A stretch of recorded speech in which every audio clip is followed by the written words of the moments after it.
Bismillahirrahmanirrahim. Assalamualaikum warahmatullahi wabarakatuh. Selamat pagi. Salam sejahtera bagi kita sekalian. Shalom, salve, Om Swastiastu, Namo Buddhaya, salam kebajikan.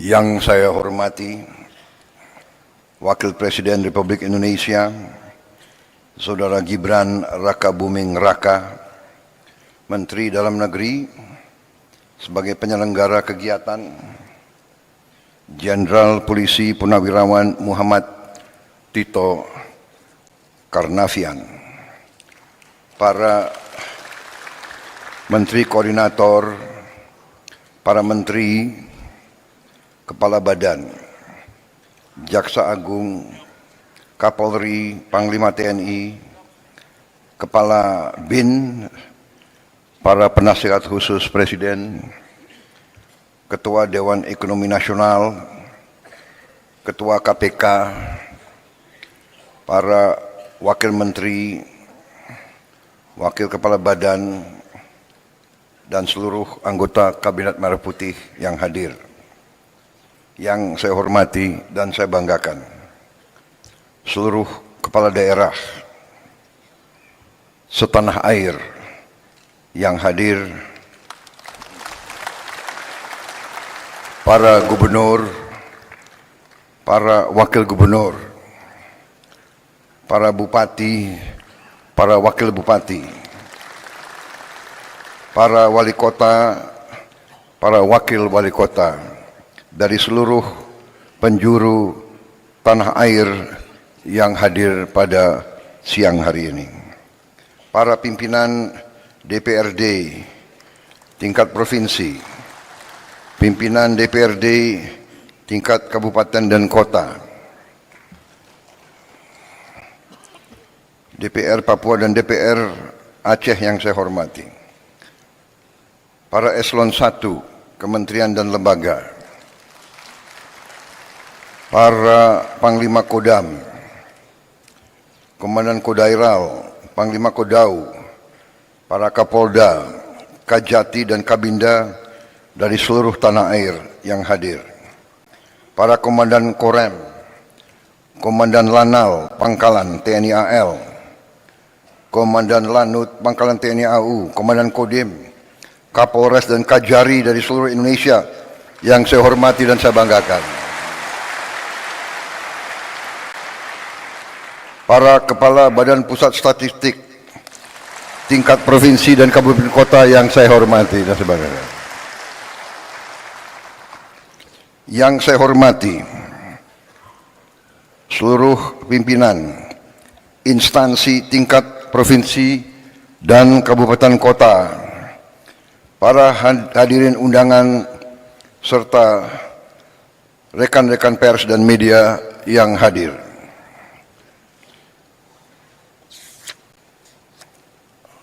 Pertama-tama, sebagai insan yang bertakwa, marilah kita tidak henti-hentinya memanjatkan puji syukur kehadirat Tuhan Maha Besar, Maha Kuasa bagi umat Islam Allah Subhanahu wa Ta'ala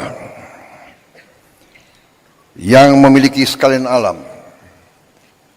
Hanya kepadanya lah kita berdoa dan hanya kepadanya lah kita memohon pertolongan. Kita bersyukur atas segala karunia, atas kesehatan, kedamaian yang masih diberikan kepada kita. Selagi kita terus berdoa agar saudara-saudara kita yang terkena musibah di beberapa daerah seluruh Indonesia diberi pertolongan, diberi kebaikan secepat mungkin. Adalah kehormatan dan kebanggaan bagi saya untuk bisa hadir dalam acara istimewa ini, bertemu dengan saudara-saudara semuanya dari seluruh penjuru tanah air. Dalam kesempatan ini, saya menyampaikan penghargaan yang setinggi-tingginya kepada Menteri Dalam Negeri yang menyelenggarakan acara yang tertib seperti ini.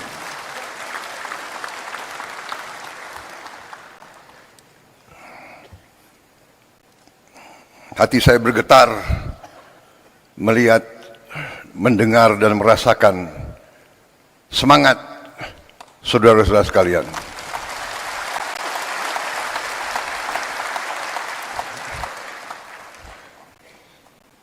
Kalau semangat saudara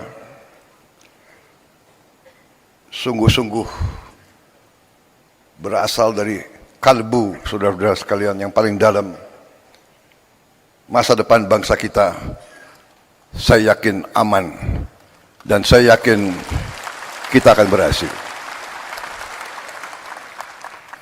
Saudara-saudara, banyak yang selalu menilai, banyak dari luar bangsa kita yang mengatakan bangsa Indonesia adalah bangsa yang tidak mungkin. Indonesia is an impossible nation. An impossible nation. How can so many ethnic groups, so many races, religions be united? Mereka tidak bisa membayangkan bagaimana negara yang sekian banyak suku bangsa, kelompok etnis, sekian ras, sekian agama besar, ratusan bahasa, bisa berkumpul, bisa bersatu, bisa mengejar cita-cita dalam suatu kerangka negara kesatuan. Mereka tidak bisa bayangkan.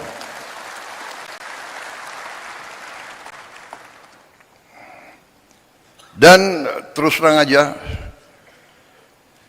kita sebagai pemerintahan dari tingkat terpusat sampai tingkat paling dekat sama rakyat, kita harus faham benar peran kita, tugas kita sebagai pemerintahan, sebagai pimpinan rakyat. Bangsa kita, rakyat kita adalah rakyat yang baik, rakyat yang ingin hidup dalam ketenangan dan dalam keadaan harmonis. Mereka berharap, bahkan mereka mendambakan selalu pemimpin yang baik, pemimpin yang adil, pemimpin yang jujur, pemimpin yang bekerja untuk kepentingan rakyat semuanya, bukan segelintir orang. Bahkan mereka tidak suka pemimpin yang hanya memajukan kepentingan pribadinya saja. Ini saudara-saudara adalah harapan semua rakyat kita. Dan hari ini bagi saya adalah suatu kesempatan yang baik bahwa saya bisa bertatap muka dengan hampir bisa dikatakan 99% pemerintah Republik Indonesia dari tingkat pusat sampai tingkat daerah. Saudara-saudara, saya katakan tadi kita dianggap negara yang tidak mungkin. The impossible country, the impossible nation. Tapi kita juga harus jadi pemimpin yang tidak lugu. Kita harus jadi pemimpin yang waspada. Kita harus jadi pemimpin yang mengerti yang tahu situasi. Kita harus jadi pemimpin yang mengerti sejarah kita, yang mengerti latar belakang bangsa kita, yang mengerti sejarah Nusantara, yang mengerti sejarah daerah-daerah, yang mengerti sejarah Nusantara dari Sabang sampai Merauke. Kita harus paham bahwa ratusan tahun kita ini diintervensi, diganggu, bahkan dijajah. Ini harus kita ngerti, kita harus paham.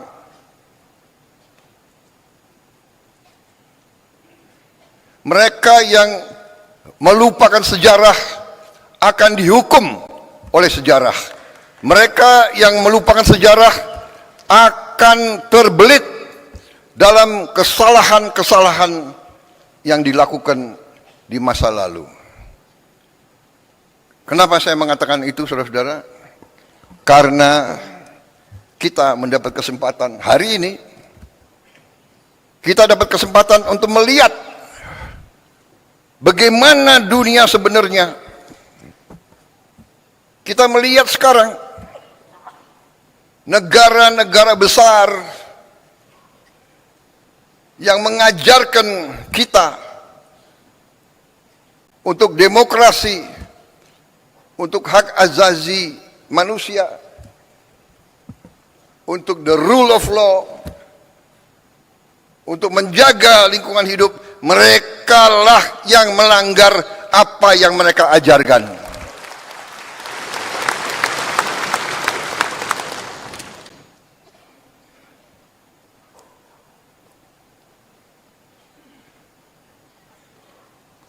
Puluhan ribu wanita, orang tua, anak-anak tidak berdosa dibantai, dan banyak negara yang diam. Di mana hak asasi manusia? Di mana demokrasi yang mereka ajarkan?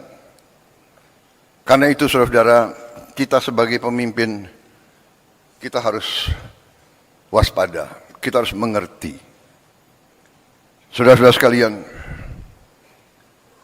perjuangan bangsa yang puncaknya ada dalam proklamasi 17 Agustus 1945 dan dalam penyerahan kedaulatan kepada kita yang kita rebut dengan darah, dengan keringat, dan dengan air mata.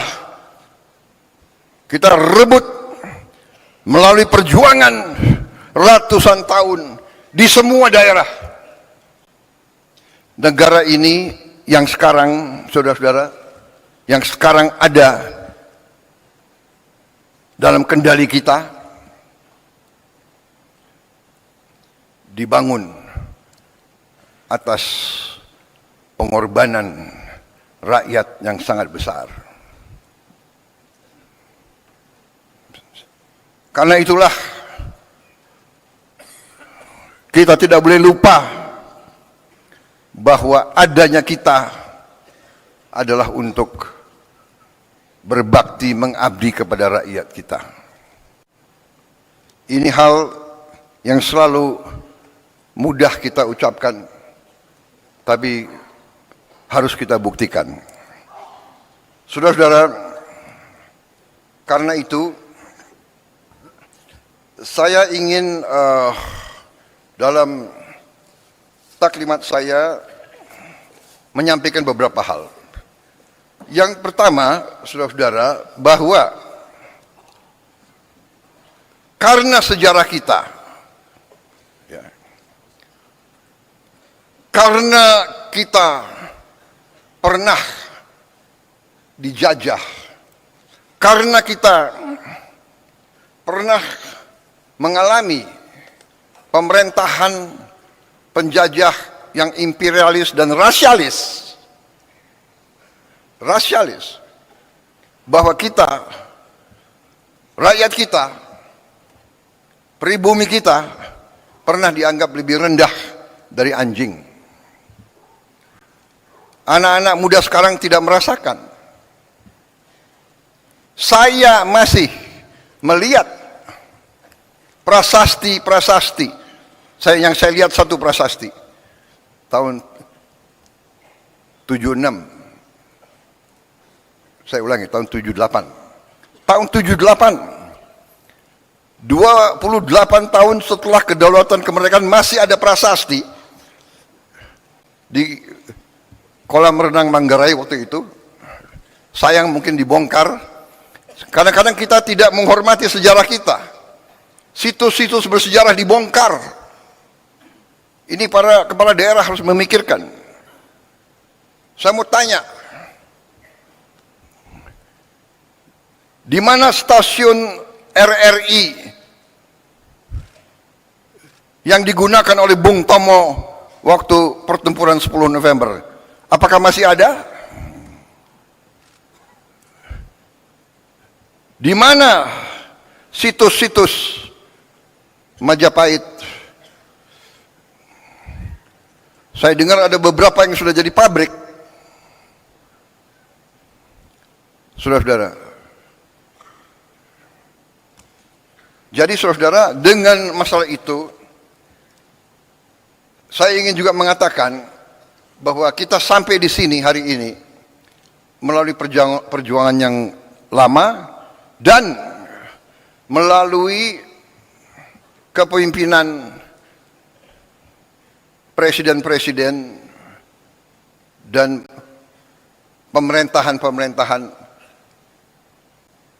yang terlebih dahulu. Presiden dengan pemerintahan, dengan para gubernur, para bupati, yang terdahulu, semuanya telah menyumbang, semuanya telah berkontribusi terhadap kehadiran kita hari ini. Ini saya tidak mengatakan ini sebagai suatu kata-kata indah, ini saya yakini. Karena itu saya selalu mengajak, apapun perbedaan kita, karena kita berbeda, pasti kita berbeda suku, kita berbeda ras, mungkin kita berbeda agama, kita berbeda aliran pemikiran politik. Tapi kita adalah satu bagian, satu keluarga besar Indonesia.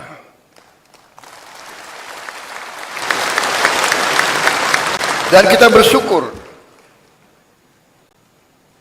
mulai dari presiden pertama dan selanjutnya, setiap presiden telah memberi sumbangan yang besar terhadap kelangsungan hidup bangsa Indonesia. Kalau kita melihat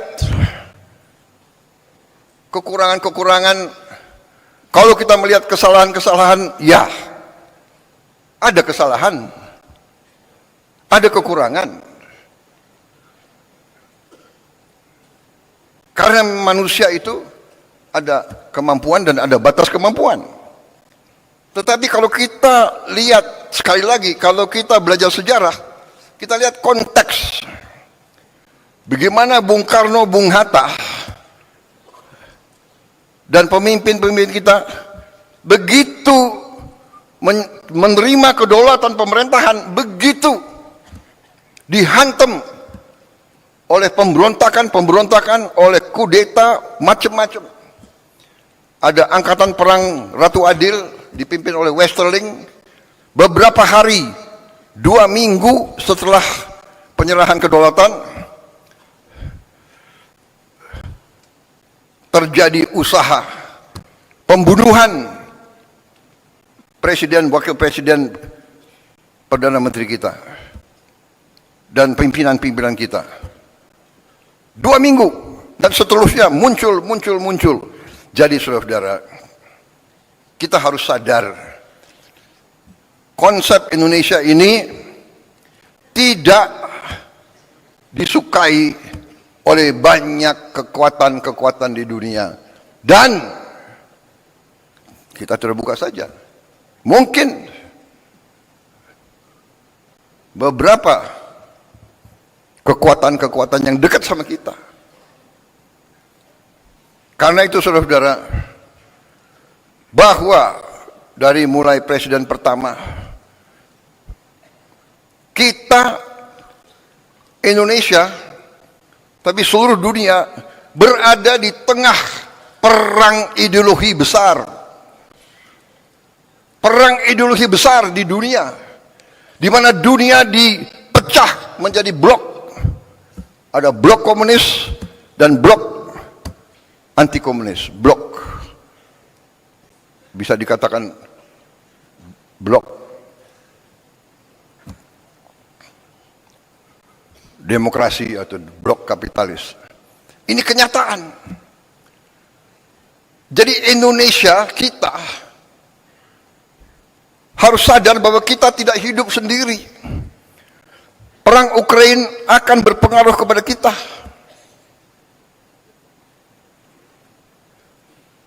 Peristiwa di Gaza berpengaruh kepada kita. Saudara-saudara. Jadi saudara-saudara, ini yang saya ingin sampaikan ke seluruh barisan pemerintahan. Marilah kita waspada. Marilah kita mengerti tantangan-tantangan yang ada di dunia ini. Saudara-saudara, saya baru pulang dari Eropa. Saya ketemu tokoh-tokoh dunia. Saya hadir di Davos. Puluhan kepala negara hadir. Hampir semua merisaukan pecahnya perang dunia ketiga. Kita di sini menghadapi tantangan, ya, perubahan iklim mengakibatkan kita menerima banyak bencana dan sebagainya. Tapi sekarang di tingkat dunia mengkhawatirkan akan terjadi perang dunia ketiga. Saudara-saudara, ada simulasi. Kalau terjadi perang dunia ketiga, nuklir, kita yang tidak terlibat saja pasti kena. Kita akan kena partikel-partikel radioaktif. Mungkin ikan-ikan kita nanti akan terkontaminasi semua. Akan terjadi nuclear winter. Karena debunya akan menutup matahari. Dan menutup mataharinya tidak 1 tahun, tidak 2 tahun, tidak 3 tahun. Para ahli mengatakan bisa winternya itu puluhan tahun. Ini yang dibicarakan di dunia. Karena itu saya jalankan sebagai mandataris, meneruskan warisan pendiri-pendiri bangsa kita. Saya menjalankan politik luar negeri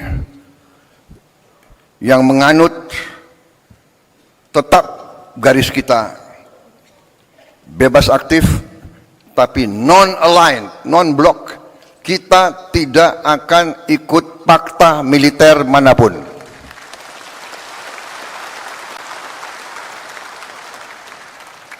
Saya katakan filosofi luar negeri saya adalah 1000 kawan terlalu sedikit, 1 lawan terlalu banyak.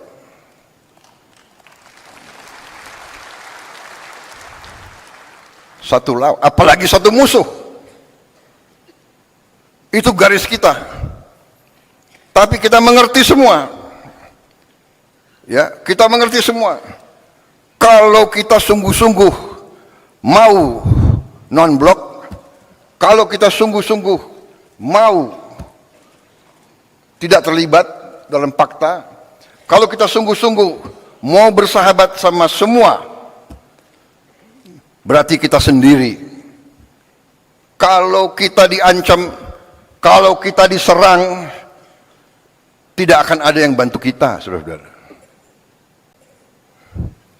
Percaya sama saya, nobody is going to help us.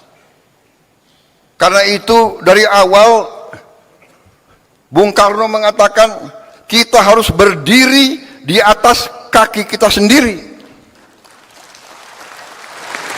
Dan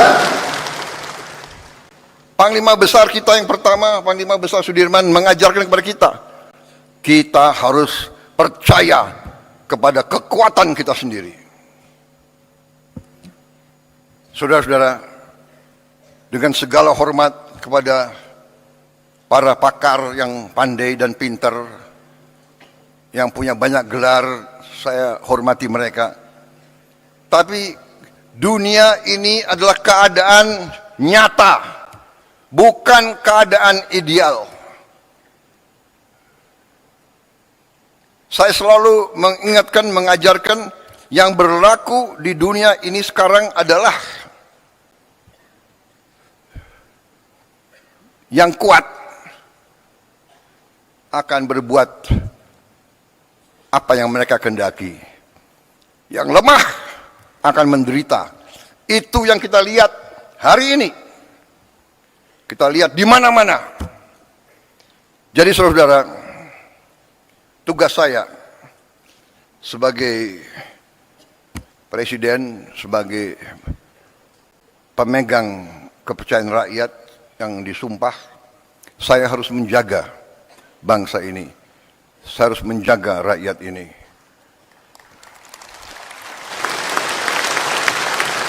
Kadang-kadang gampang untuk kita bilang, gampang kita ngomong. Tapi kadang-kadang tidak gampang untuk dilaksanakan. Kadang-kadang hati kita bergejolak. Tapi kita harus senyum. Karena kita sudah memilih akan baik sama semua. Untuk melindungi rakyat kita. Kita tidak bisa emosional. Kita tidak bisa terlalu idealis. Karena yang berlaku adalah dunia nyata, saudara-saudara. Karena kita tidak mau perang, kita harus siap untuk perang. Kita tidak niat mengancam siapa, tapi selalu mereka ganggu kita. Kenapa, saudara-saudara? Karena Indonesia, Nusantara kita, semua pulau-pulau kita adalah kaya dengan sumber daya alam yang luar biasa. Karena inilah negara-negara Eropa ratusan tahun ke kita.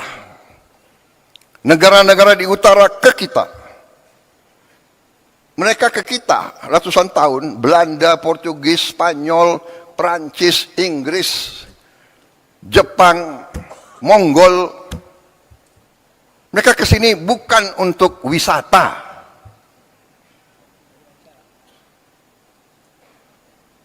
Mereka pertama datang mau dagang. Karena bangsa kita baik, kita nih genetika kita nih baik, ya kan? Kita suka dengan tamu. Benar? Suka dengan tamu. Semua suku, kalau kedatangan tamu, diterima dengan baik. Walaupun rakyat kita miskin, tamu datang diterima dengan baik. Kalau hanya bisa kasih nasi pakai garam, itu dikasih. Presiden Singapura yang sekarang pernah cerita sama saya, waktu dia masa muda, dia sama istrinya keliling di Sumatera, di Sulawesi Selatan. Karena waktu masih muda, mereka apa itu? Backpacker ya, backpacking. Jadi naik bus, numpang. Satu saat di tengah sawah hujan badai, mereka kesasar. Tahu-tahu ketemu anak kecil membawa mereka ke rumah orang tuanya. Mungkin di Sulawesi Selatan, saya tidak tahu namanya apa, dukuh, ya, hanya kelompok 4-5 rumah.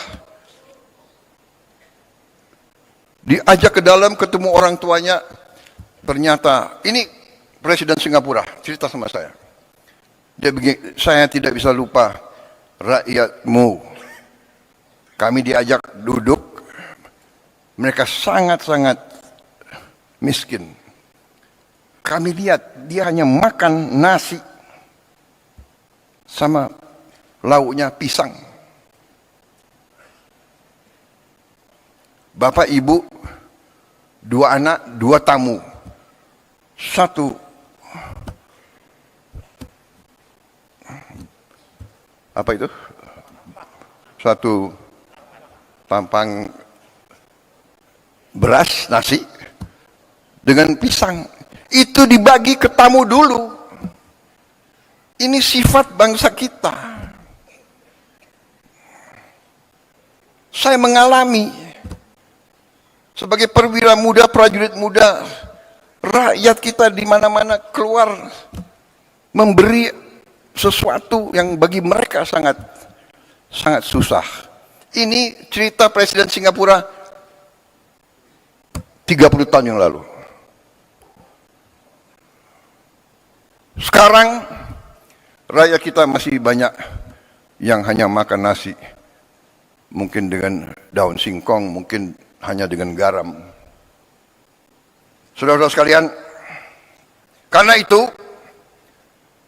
kita hormati semua pendahulu, tapi kita harus faham bahwa kita masih menghadapi kesulitan.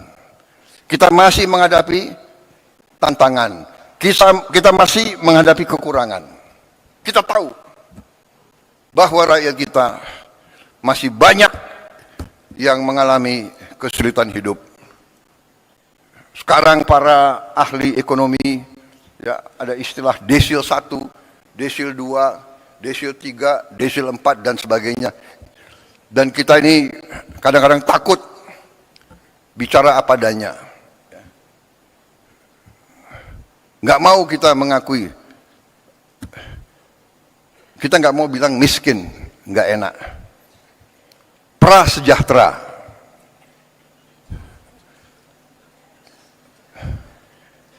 Miskin kasihan kita, tapi nggak enak kita, ya kan? Prasejahtera. Habis itu ada istilah lagi, apa itu? Bahasa Inggrisnya, the aspiring middle class. Jadi orang yang berusaha naik ke middle class. Dia berusaha naik, berarti dia belum sampai kan? Berarti dia bukan kelas menengah. Kalau dia nggak kelas menengah, dia kelas apa? Ya. Tapi dia aspiring middle class. Ini BPS. Pinter juga kalian cari istilah-istilah itu. Tapi saya mengerti, saudara tidak mau turunkan moral bangsa Indonesia. Habis itu the aspiring middle class. Habis itu ada yang rentan miskin. Gimana rentan miskin? Gimana? Iya kan? Rentan miskin. Habis itu miskin, baru sangat miskin. Saudara-saudara, kita harus berjuang bersama-sama, semua unsur, semua tingkatan, semua latar belakang, semua partai manapun, kita harus bersatu, kita harus berjuang menghilangkan kemiskinan dari bumi Indonesia. Kita tidak boleh menyerah. Kita tidak boleh takut dengan kesulitan. Kita tidak boleh mengatakan, aduh, apa bisa, apa mampu. Karena di sini banyak kelompok. Ada kelompok-kelompok, apa bisa, apa mampu. Selalu menimbulkan keraguan-raguan. Ini orang Indonesia atau orang apa ini? Saya bingung. Ini, wartawan masih ada ya? Baik,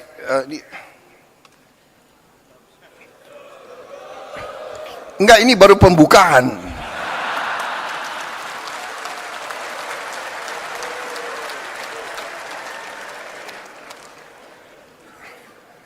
Saya belum sampai ke halaman pertama, belum selesai. Jadi saudara, ya, kita tidak boleh menyerah sebelum bertanding. Kemiskinan terlalu banyak. Saudara-saudara, ya, kemiskinan terlalu banyak. Tapi ini tidak bisa kita terima karena kekayaan kita sangat-sangat banyak. Sangat-sangat banyak. Tapi, terus terang aja, kita harus berani mengakui bahwa unsur pimpinan di semua tingkat, unsur elit. Apa arti elit? Elit itu ya pemimpin, elit ya di atas.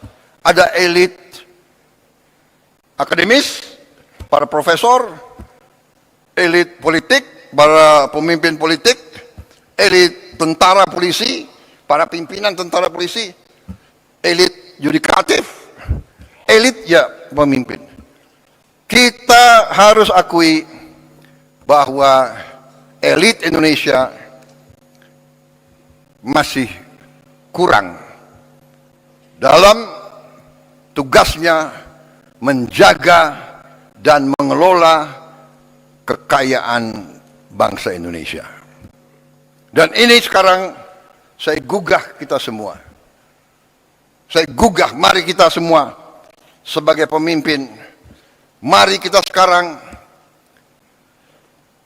membulatkan tekad kita, membenahi diri kita dan unsur kita, dan lingkungan kita, dan lingkaran kita. Mari kita bertekad untuk menyelamatkan, menjaga, dan mengelola kekayaan alam kita untuk sebesar-besarnya kepentingan rakyat kita. Saya menggugah, saya mengajak, mari saudara-saudara, kita bersatu. Tidak ada urusan saudara berasal dari partai mana. Jangan kita terlibat dalam dalam sekat-sekat yang timbul karena sejarah. Kita belajar dari sejarah. Segala pertikaian, segala permusuhan, segala kesalahan, mari kita tanam dalam-dalam. Kita bisa bicara, kita bisa ribut terus. Kita bisa ribut terus. 200 tahun yang lalu, kakek dari kakekmu, atau apa itu, buyut dari buyutmu, waktu itu mencuri sapi saya, sapi buyut saya. Mau diteruskan permusuhan itu. Perang 200-300 tahun mau kita teruskan. Saudara-saudara, tidak ada gunanya. Tidak ada gunanya karena dunia ini berkembang sangat cepat. Dunia ini berkembang sangat-sangat cepat. Saudara-saudara, nanti tahap kedua dari taklimat saya yang khusus intern, teman-teman wartawan kita persilakan makan siang di luar. Saya akan jelaskan cerita-cerita menarik. Intinya saudara-saudara sekarang, intinya saya dipilih, sekarang saya akan bekerja untuk seluruh rakyat Indonesia. Saya tidak akan tanya, ini gubernurnya partai mana ya? Dulu milih calon nomor 1, nomor 2, atau nomor 3. Saya nggak akan tanya. Buktinya, saya kalah di Sumatera Barat, benar? Tapi tetap MBG sampai ke Sumatera Barat. Tetap Koperasi Merah Putih. Tetap kita bangun, kita rehabilitasi Sumatera Barat. Saya juga kalah di Aceh kan? Tapi tetap kita bangun Aceh habis-habisan. Gak ada. Tidak boleh ada permusuhan, tidak boleh ada sakit hati. Kalah menang biasa, karena kita mengabdi untuk bangsa dan rakyat Indonesia.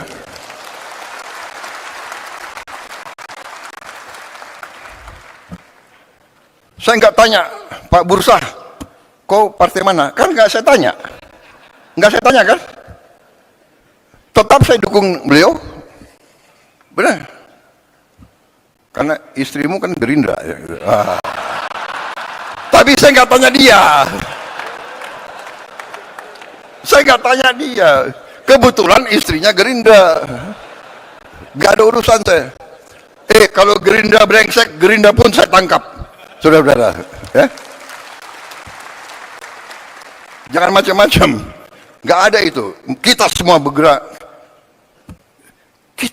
Jadi persaingan, pertandingan ya pertandingan. Kalau ada pemilihan harus ada pemilihan. 2 calon, 3 calon, 5 calon, gak apa-apa, bagus. Tapi begitu selesai, sudahlah, kerja. Nah ini yang saya tawarkan.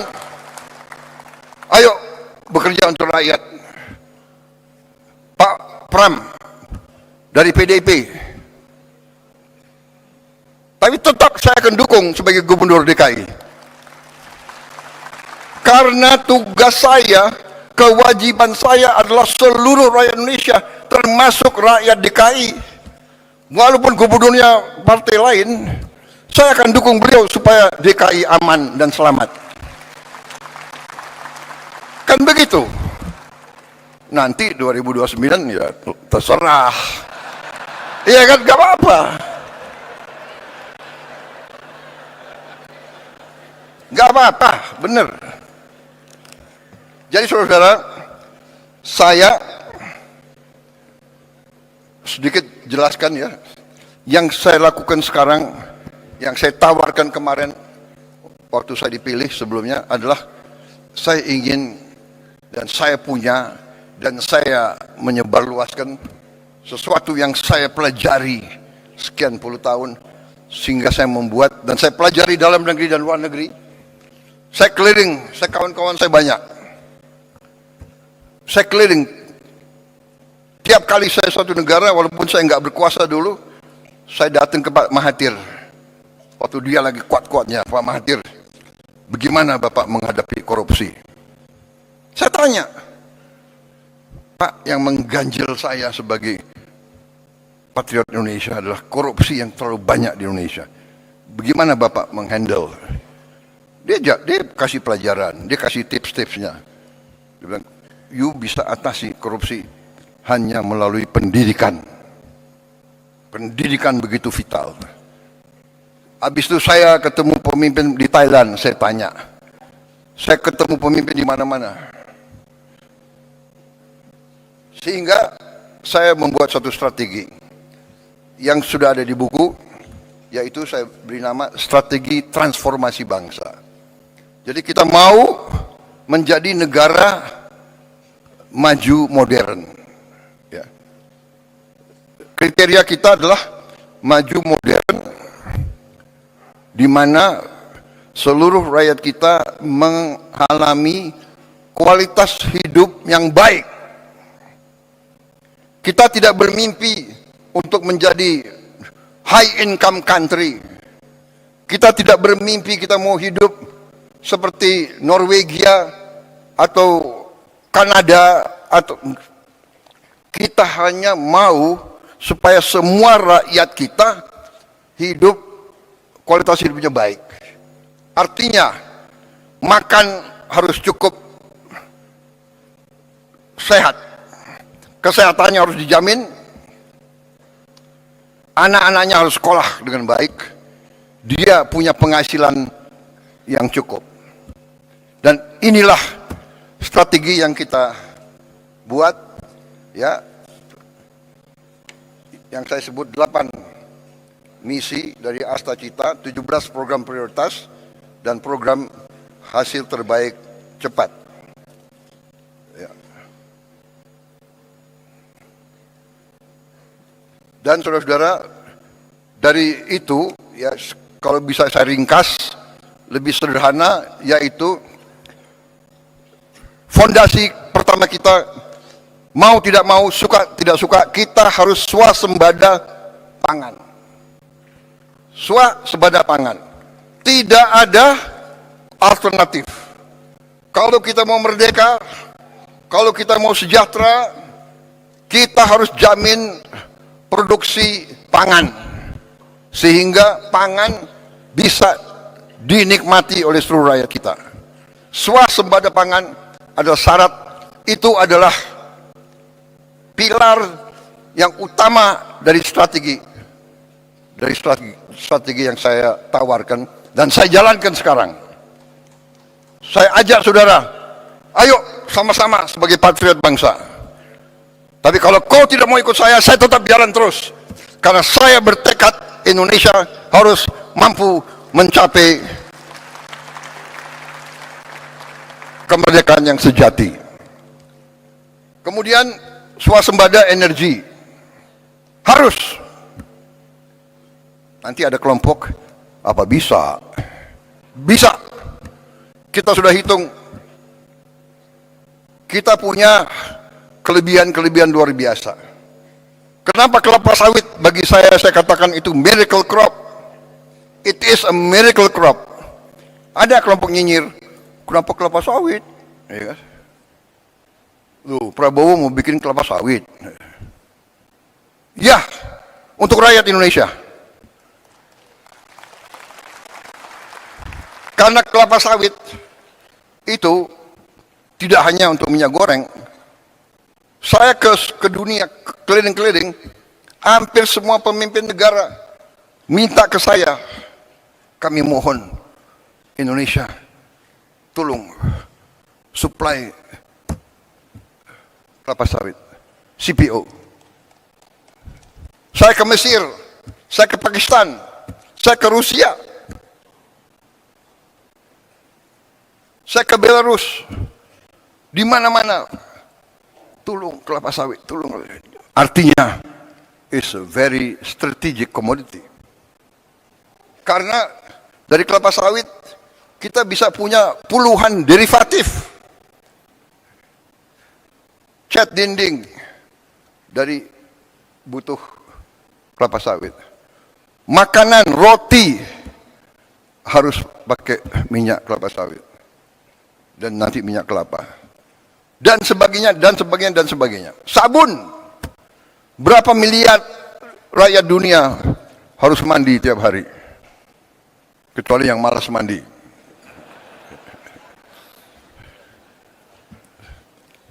Kadang-kadang pasukan komando mandinya sekali 2 minggu gitu. Kalau di hutan nggak boleh mandi. Saudara, tapi yang lebih utama kelapa sawit. Dari kelapa sawit kita bisa bikin solar. Jadi kita nanti biodiesel, biosolar itu akan membuat kita bebas dari ketergantungan luar. Ya, yang mau pakai bensin terus silakan. Ya, orang kaya bayar aja, nggak apa-apa, harga dunia. Tapi rakyat kita bisa hidup dengan solar. Pesawat terbang aftur. Kita nanti produsen aftur bisa yang terbesar di dunia. Aftur. Bahkan saudara-saudara, limbahnya kelapa sawit, jelantah itu bahan untuk aftur. Sehingga maaf bangsa-bangsa lain, saya tutup, saya larang ekspor limbah kelapa sawit, ekspor jelantah. Harus untuk kepentingan rakyat Indonesia dulu, baru. Saudara-saudara, swasembada energi, swasembada pangan, baru kita harus merubah aliran uang yang dari desa ke kota, ke ibu kota dan ke luar negeri. Kita harus hentikan, membalikan, antara lain dengan makan bergizi gratis. Anak-anak kita harus makan cukup. Dan alhamdulillah hari ini, tadi malam saya cek kepala bagian, kita sudah mencapai 60 juta penerima manfaat. 60 juta dalam 1 tahun. 1 tahun 4 bulan, 5 bulan. 60 juta. Tidak ada yang menduga kita mampu. Tidak ada yang menduga. Banyak bahkan orang-orang hebat meramalkan pasti gagal. Ya. Sekian ribu keracunan. Kita makan di restoran paling mahal aja di Jakarta ada yang keracunan. Kalau kita jumlahkan berapa ribu yang keracunan dibandingkan berapa miliar makanan yang sudah kita bagi, statistiknya adalah 0,008 atau 7. Artinya apa? Artinya 99,99 usaha MBG harus dinyatakan berhasil.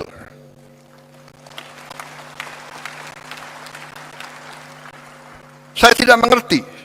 Ya, mungkin dasarnya adalah menganggap lawan politik apa saja dibuat harus diserang, harus dijelek-jelekan. Ya inilah usaha kita untuk menjelaskan. Tetapi saya hanya ingin beritahu saudara-saudara, saya baru 1 hari yang lalu, para ahli pakar dari White House sedang mempelajari MBG kita ini. Sedang mempelajari MBG kita sendiri. 3 bulan, 4 bulan yang lalu saya terima rombongan dari Rockefeller Institute datang ke saya dan dia mengatakan makan bergizi gratis itu adalah investasi yang terbaik yang bisa dilakukan oleh suatu negara.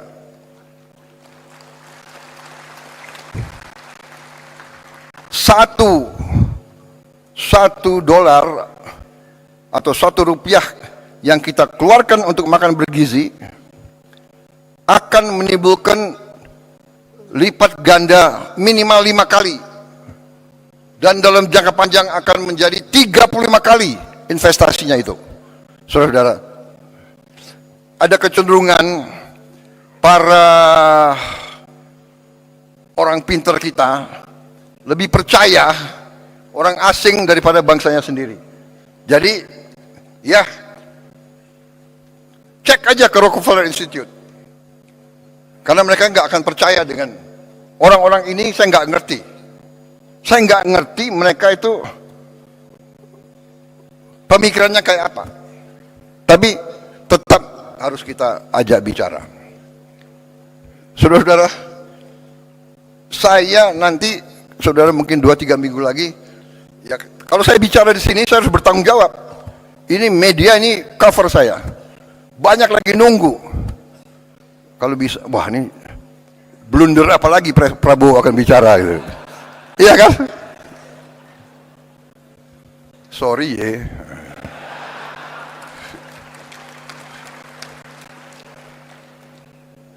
Saya kaget sendiri.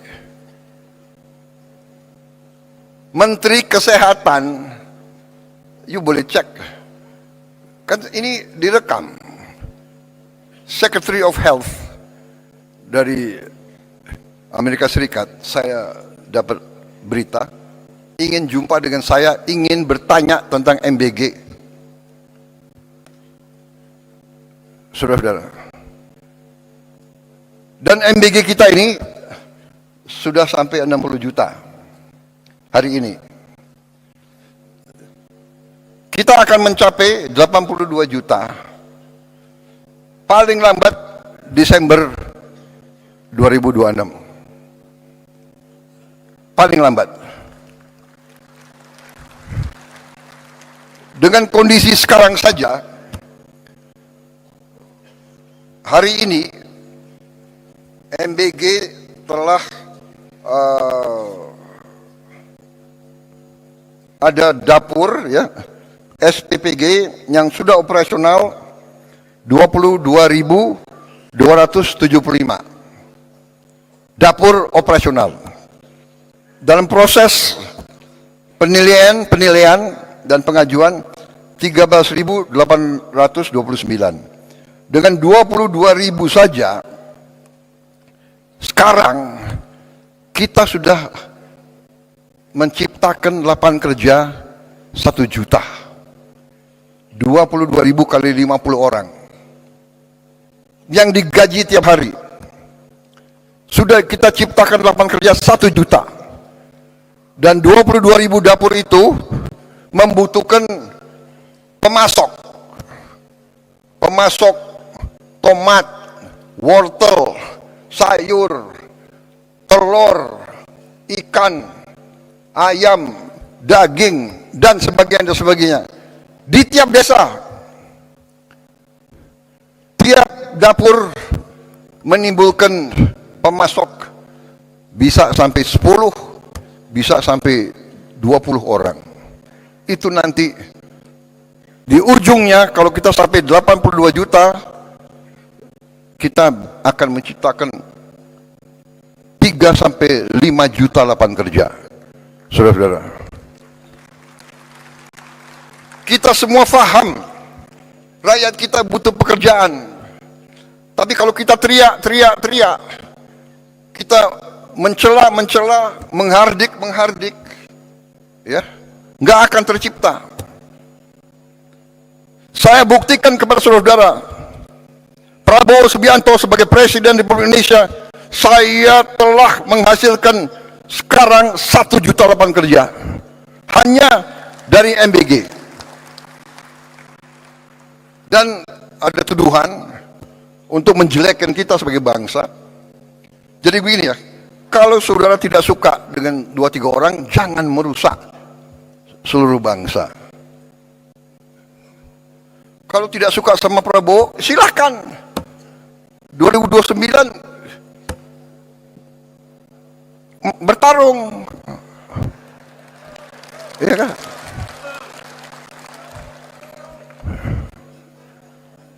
Sedikit-sedikit mau demo boleh, tapi dia tidak berharap demo, dia berharap kerusuhan, dan kerusuhan itu mencelakakan bangsa dan negara.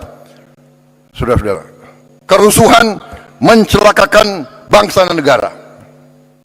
Bakar-bakar, bom molotov, saya katakan itu membahayakan, itu pidana. Saya tidak ragu-ragu. Kalau demo silakan, tapi mau bagaimana mau demo? Kamu 5.000 kali demo, tidak akan ada satu pabrik dibuka. Jadi kelompok-kelompok ini sadar atau tidak sadar, saya yakin mereka dikendalikan oleh kekuatan asing.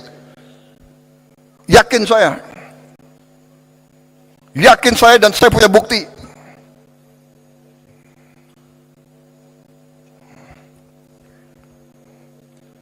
Dan saya menghimbau mereka, hai warga negara Indonesia, apakah kau tidak kasihan sama rakyatmu?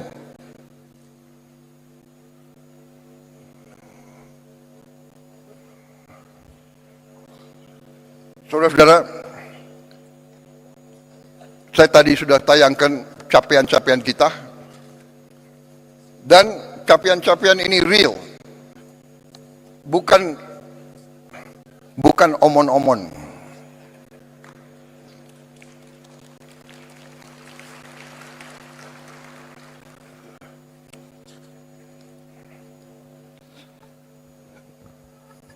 Kita telah bentuk dana Sovereign Wealth Fund. Saya telah menghimpun semua kekuatan milik negara dalam satu manajemen, satu pengelolaan yang nilainya adalah 1 triliun US dollar. Terus lengkapnya adalah 1040 miliar dolar aset under management. Saudara-saudara, tadinya terpecah-pecah dalam 1040 perusahaan. Bayangkan nggak? Siapa yang bisa manage 1000 perusahaan? Ini akal-akalan. Saya katakan,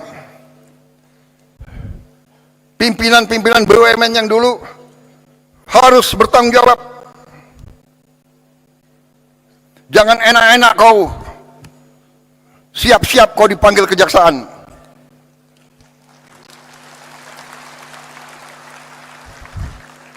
Kan mereka ngejek, Prabowo itu hanya bisa ngomong di podium aja. Oh ya? Ya tunggu aja panggilan. Lu jangan nantang gue lo.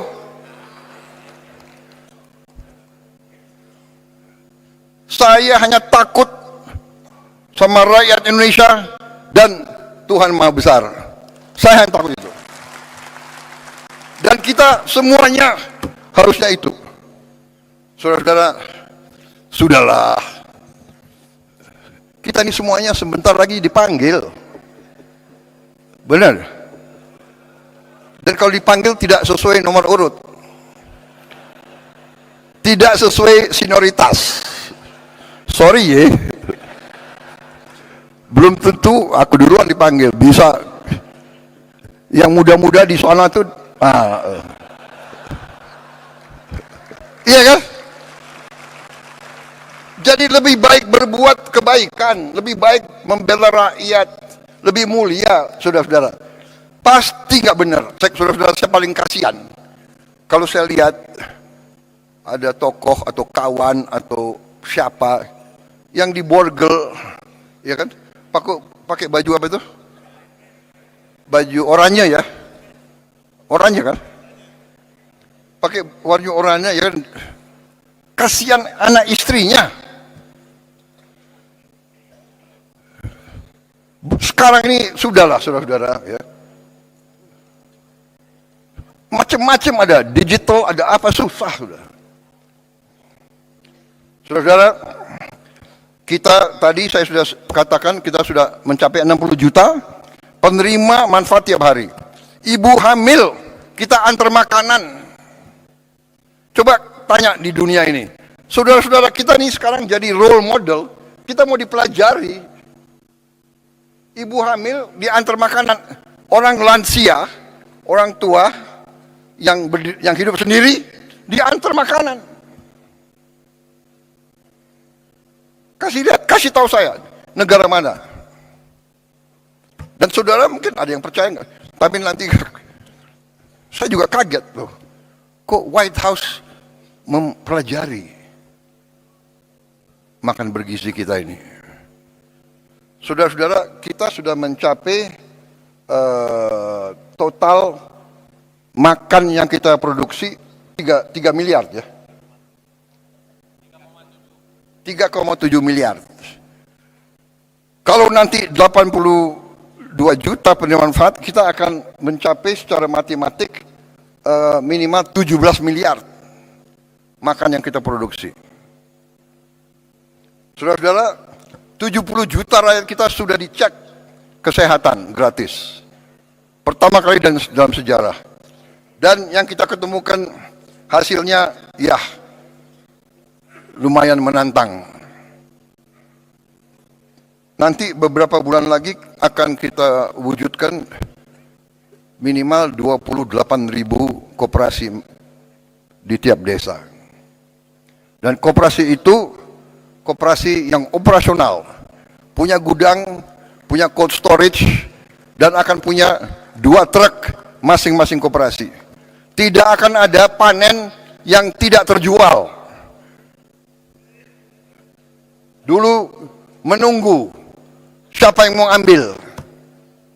Tengkulaklah, perantaralah, sekarang tidak. Koperasi bisa ngirim sendiri hasil panennya. Kalau belum bisa dijual, dia simpan dalam gudang. Dia punya gudang sendiri. Dan kita akan bikin desa-desa nelayan dan proyek-proyek perikanan sehingga rakyat kita akan dapat ikan seger, protein yang harganya mungkin setengah dari daging. Tiap keluarga Indonesia harus makan lauk protein tiap hari. Itu cita-cita pemerintah Republik Indonesia. Itu cita-cita saya.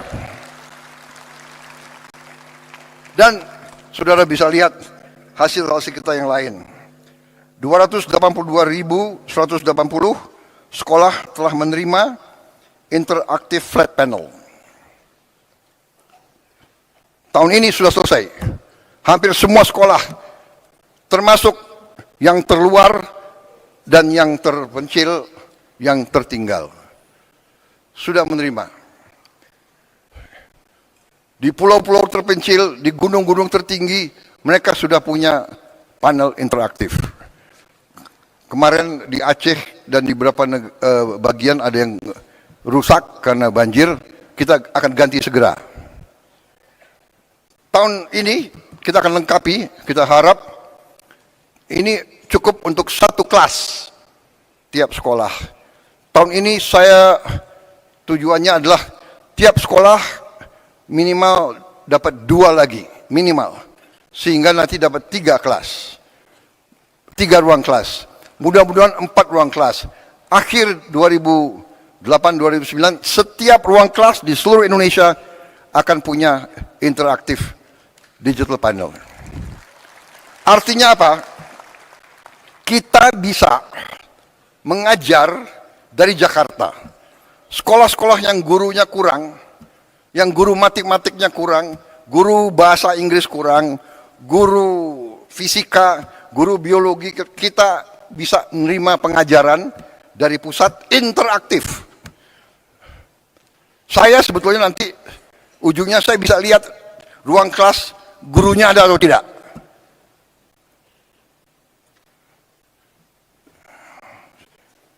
Saudara-saudara, kita tadi hasil produksi kita tertinggi dalam sejarah, cadangan beras kita di Bulog tertinggi dalam sejarah. Hasil investasi kita, lapangan kerja baru sudah terbentuk 2,7 juta. Kita juga sekarang buat inovasi yang jarang dilakukan di dunia. Anak-anak dari kelompok yang paling tidak mampu, kita sekolahkan dalam sekolah berasrama. Kita keluarkan dari lingkaran kemiskinan, kita beri pendidikan yang terbaik. Anak-anak yang tidak mungkin sekolah, kita sekolah, dan kita akan terus. Tidak boleh ada anak di jalanan yang tidak sekolah. Kita akan ambil semua. Saudara-saudara sekalian,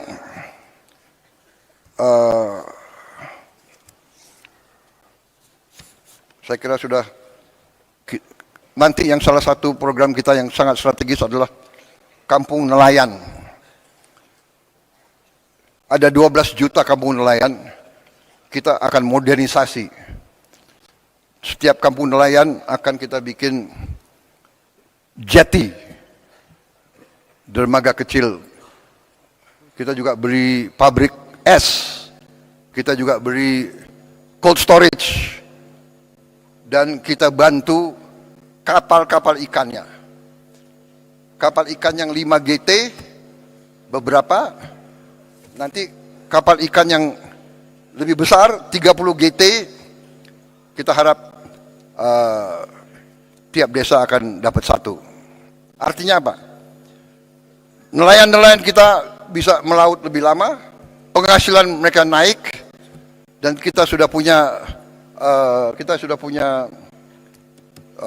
pilot project di Biak yang telah terbukti meningkatkan hasil petani hampir 60% peningkatannya.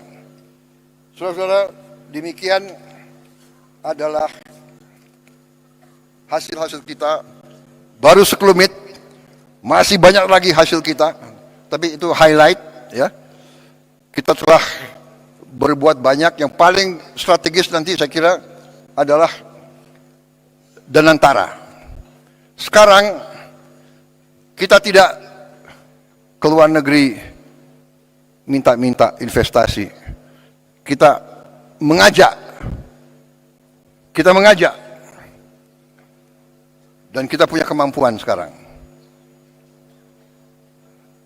Jadi tadi saya sampaikan pokok-pokok yang harus kita mulai, kita laksanakan adalah hilirisasi.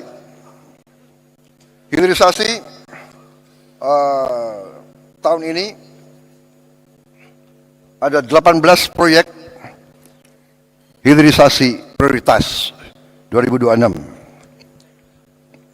Industri smelter aluminium, industri stainless steel slab, industri oleoresin, industri ikan filet tilapia, modul surya terintegrasi, industri gasifikasi batubara, industri copper rod, wire and tube, industri oleo food, kelapa sawit, industri karaginan, rumput laut, industri bioaftur dari jelantah, industri aspal, industri besi baja, industri nata de coco, MCT, dan tepung kelapa. Dari kelapa kita akan bangun kilang minyak. Masa minyak kita kirim keluar ke kilang minyak, habis itu kita import lagi, ya kan? Industri mangan sulfat, industri chemical grade alumina, industri klor alkali plant, oil storage tanks. 18 proyek ini akan ciptakan 276.000 lapangan kerja berkualitas dengan investasi rupiah 618 triliun. Ini tahun ini akan kita mulai. Tapi sebelum itu saya ingin sampaikan kepada para kepala daerah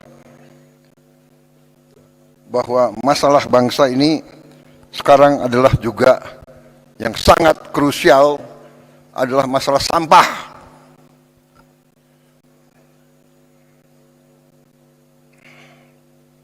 Sampah ini menjadi masalah.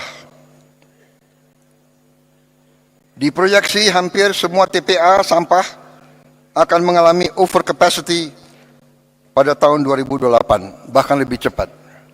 Untuk itu, tahun ini kita akan buka 34 proyek pembangunan waste to energy di 34 kota.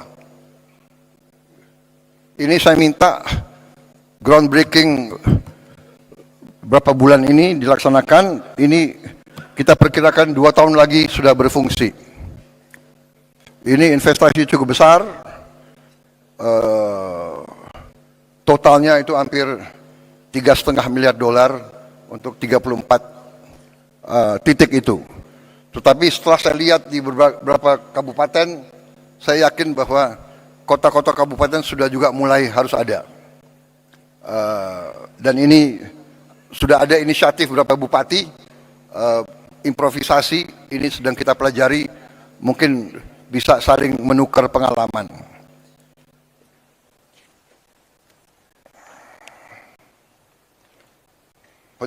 Penyelesaian masalah sampah, kita perlu kerjasama antara pemerintah pusat dan pemerintah daerah, tapi kita tidak boleh menunggu.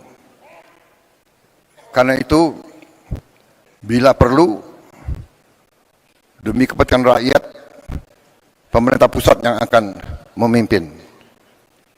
Saudara-saudara sekalian.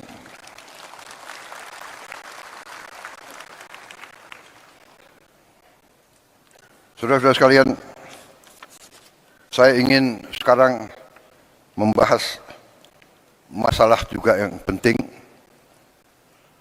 Salah satu masalah tadi kita lihat sampah di mana-mana, ya. Ini harus kita selesaikan.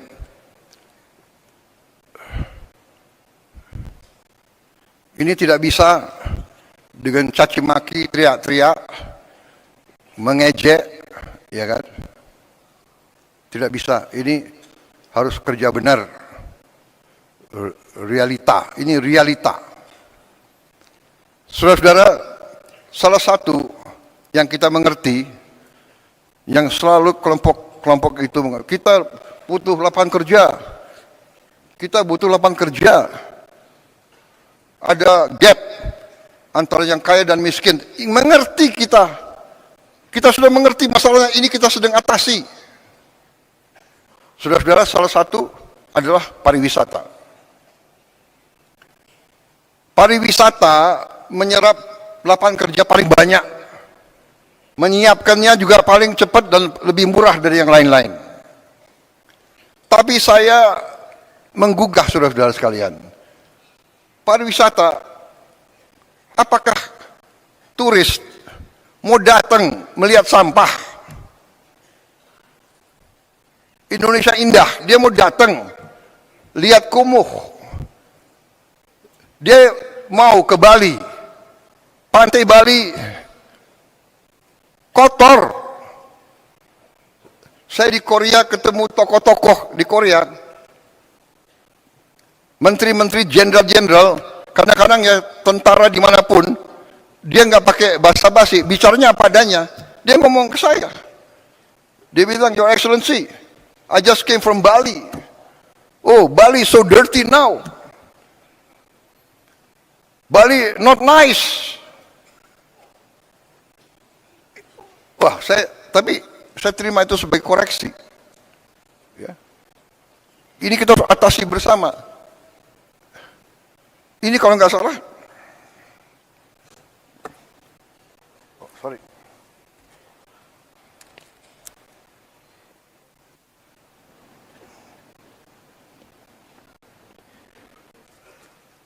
Sebetulnya saya sudah memenuhi syarat sebagai lansia.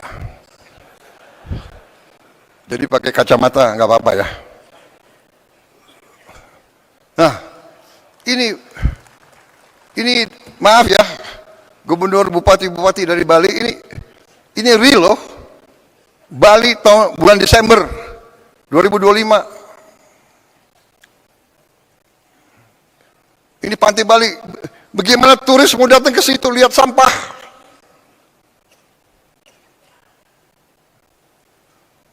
Gubernur, bupati, SMA, SMP, SD, di bawah kendali saudara. Apa susahnya sih? Entah hari Sabtu, hari Jumat, semua anak sekolah kumpul di pantai ini. Ini pantai kita, ini halaman kita. Ayo kita bersihkan rame-rame, korve.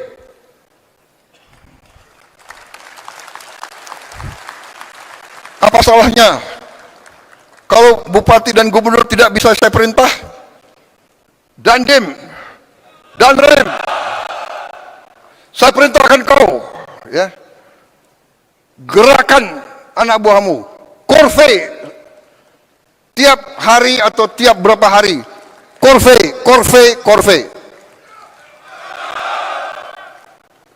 Kepolisian, kerahkan Korvei, korvei, korvei.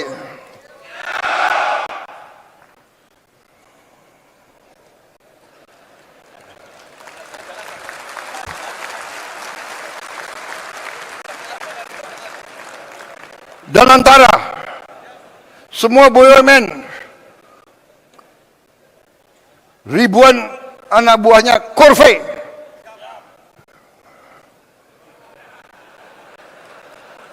Saya tidak mau lihat plastik atau sampah di sekitar kantor-kantor BUMN.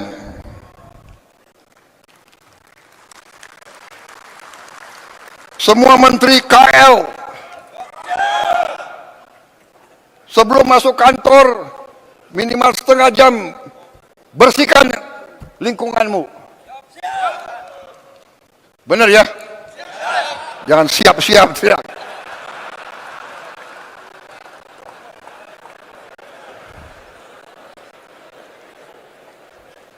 Minimal setengah jam pagi-pagi sebelum masuk kantor. Kalau perlu menterinya mimpin. KL semua itu. Semua kantor. Ya. Kita ini sekarang harus menyatakan perang terhadap sampah.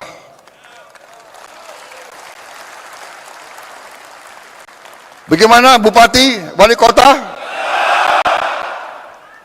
Ini untuk rakyat kita. Sampah itu bencana, sampah itu penyakit. Kita akan berbuat, kita akan dukung, saudara-saudara. Ya.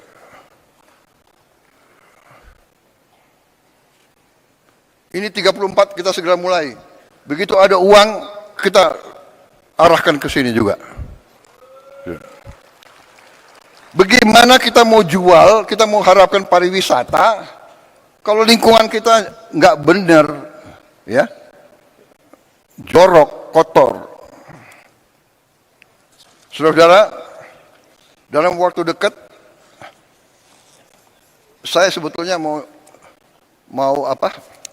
meluncing apa yang saya sebut Gerakan Indonesia Asri. Aman, sehat, resik, indah. Resik saya tanya artinya apa? Artinya bersih, tertib, dan sebagainya. Ini hanya suatu katakanlah nama, tapi wujudnya tadi, ya. Semua instansi pemerintahan harus memimpin korvei. Anak sekolah gak apa-apa. Pagi-pagi 10 menit, 15 menit, setengah jam. Kalau ratusan ribuan itu cepat itu. Ya.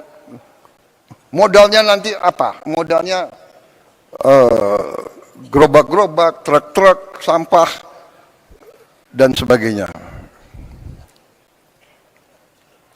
Kemudian salah satu dalam rangka indah, saya lihat, saudara-saudara, semua kota kecamatan, hampir semua desa kita, sekarang maaf ya, terlalu banyak genteng dari seng.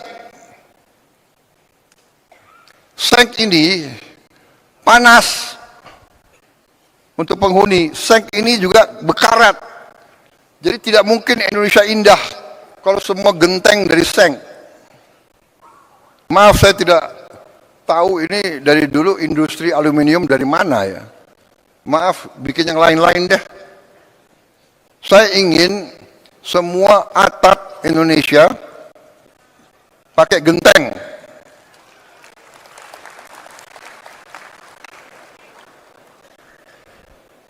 Ya. Jadi nanti ini gerakannya adalah proyeknya adalah proyek gentengisasi seluruh Indonesia. Alat-alat genteng itu, alat pabrik genteng itu tidak mahal. Jadi nanti koperasi merah putih akan kita lengkapi dengan pabrik genteng. Genteng itu bahan bakunya dari tanah dan dengan dicampur dengan beberapa zat limbah lainnya bisa ringan dan kuat. Saya dapat laporan dari profesor-profesor kita bahwa limbah dari batu bara ya, ash itu dari batu bara ya, itu dicampur dengan tanah bahan genteng yang baik. Jadi saudara-saudara, kita akan bantu saudara ya. Nah itu sebelum gentengisasi, sesudah gentengisasi.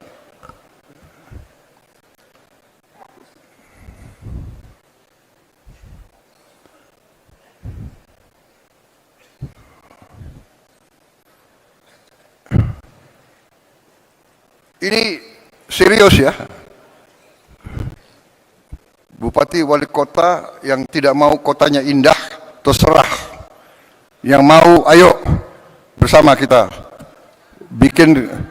bikin kotamu indah, bikin kecamatanmu indah, bikin desamu indah. Bagaimana? Saudara-saudara, mungkin hal ini nggak ada di buku, tapi kalau kita ingat nenek kita, kakek kita, atasnya itu dulu pakai rumbia, atau pakai ijuk, atau pakai sirap, benar kan? Atau pakai bahan-bahan dari alam. Jadi sejuk.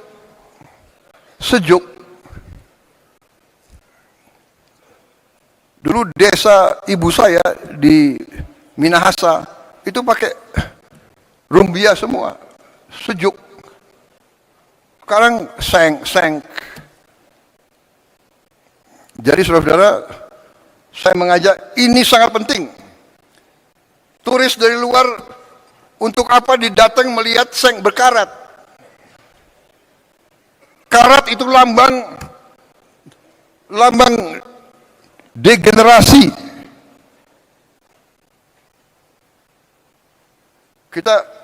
Saya berharap dalam 2-3 tahun Indonesia tidak akan kelihatan karat. Karat adalah lambang degenerasi, bukan lambang kebangkitan. Indonesia bangkit, Indonesia harus kuat, Indonesia harus indah, rakyat kita harus bahagia. Saudara, saya kira ini dulu untuk tahap pertama.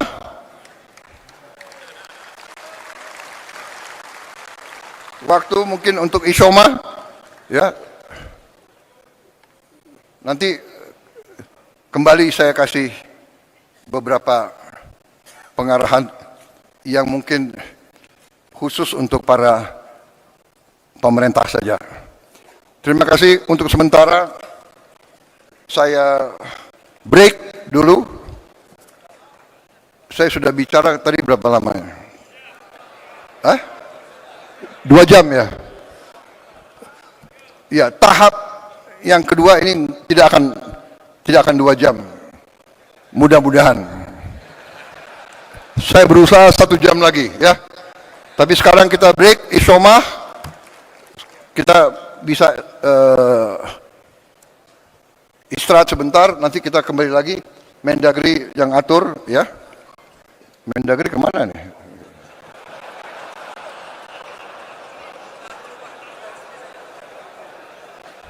Oh, sekarang saya harus buka. Saya buka. Oh iya, ini ada. Pakai apa? Oh.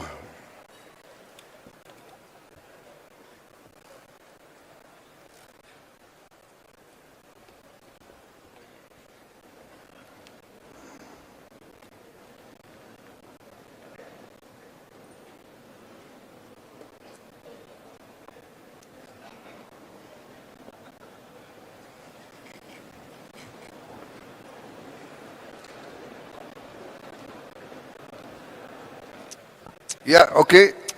Sebentar lagi saya akan resmi buka. Tapi Oh ya, ini juga dalam rangka Indonesia Asri, ya, terus terang aja saya minta kepada pemerintah, ya, tolong tertibkan iklan-iklan, spanduk-spanduk terlalu banyak. Kalau saya ke Balikpapan dan saya ke Banjarmasin, hampir nggak berbeda. Spanduk. Kalau saya naik ke Hambalang, spanduk. Ayam goreng, pesan satu, dapat satu free. Kenapa harus besar-besar sih? Turis datang nggak mau lihat spanduk. Bogor itu dulu kota paling indah. Kota paling indah. Bung Karno lebih senang di Bogor daripada Jakarta. Dari dulu aku pingin tinggal di Bogor. Akhirnya jadi presiden ya tinggal di Bogor. Saudara-saudara, terlalu banyak spanduk, baliho, iklan. Tolong ditertibkan. Ajak bicara pengusaha, Kadin, HIPMI, ya kan, asosiasi pengusaha, bicara sama mereka. Yuk bikinlah iklan, jangan terlalu, ya kan, orang ke Bali, lihat, waduh, orang ke Bali ingin lihat Bali, dia tidak ingin lihat Kentucky Fried Chicken besar-besar, McDonald's, ya kan. Jalan-jalan protokol ditertibkanlah, ya kan. Ajak bicara baik-baik. Kalau kau mau buka bengkel apa, bukalah bengkel tapi depannya ya sopan gitu ya. Ini untuk kita semua. Kabel-kabel listrik seliwan, ya.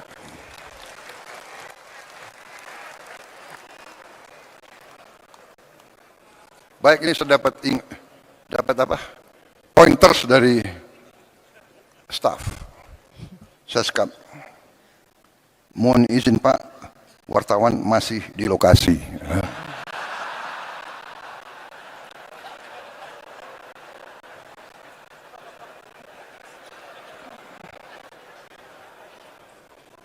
Supaya saya nggak bicara macam-macam lah gitu.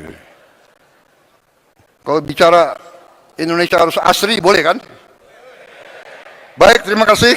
Kita break dengan mengucap Bismillahirrahmanirrahim.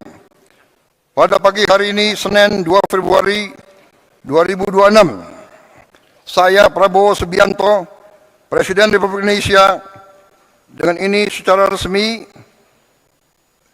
saya nyatakan Rapat Koordinasi Nasional Pemerintah Pusat dan Daerah tahun 2026 secara resmi dibuka.